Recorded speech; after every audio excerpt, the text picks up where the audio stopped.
Ce qui est intéressant avec la Biennale de Vincennes, c'est surtout le côté patrimonial et transmission. Ici à Vincennes, c'est vraiment la terre du cinéma, donc les frères Pathé sont nés ici, entre guillemets, ils ont fait naître le cinéma ici, donc Vincennes et le cinéma, c'est toute une histoire. 2 Césars, 2 Cèdres d'or et bientôt une médaille de la ville de Vincennes, Vladimir Cosma. Je déclare la Biennale du Festival de Vincennes ouverte.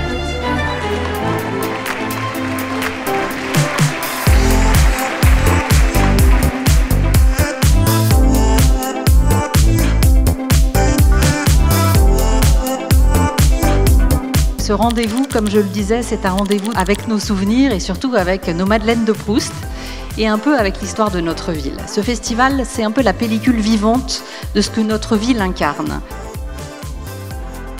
Je suis très content d'avoir participé.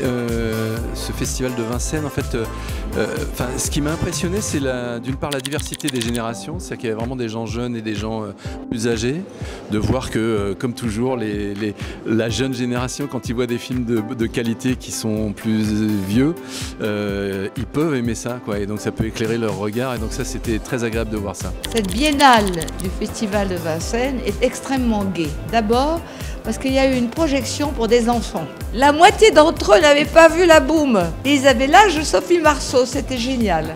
Vraiment génial.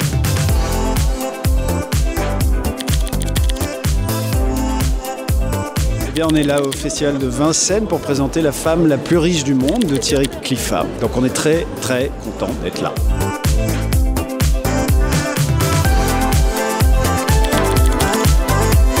Bienvenue et merci d'être si nombreux ce soir. Merci d'avoir été dans les salles. On a eu beaucoup de plaisir à vous rencontrer, à échanger. Pour montrer tout ce qu'on a montré, on n'est pas prêt de s'arrêter là parce que vous êtes là et parce que le cinéma c'est un art, c'est une industrie, c'est surtout un public. Et nous vous remercions très sincèrement.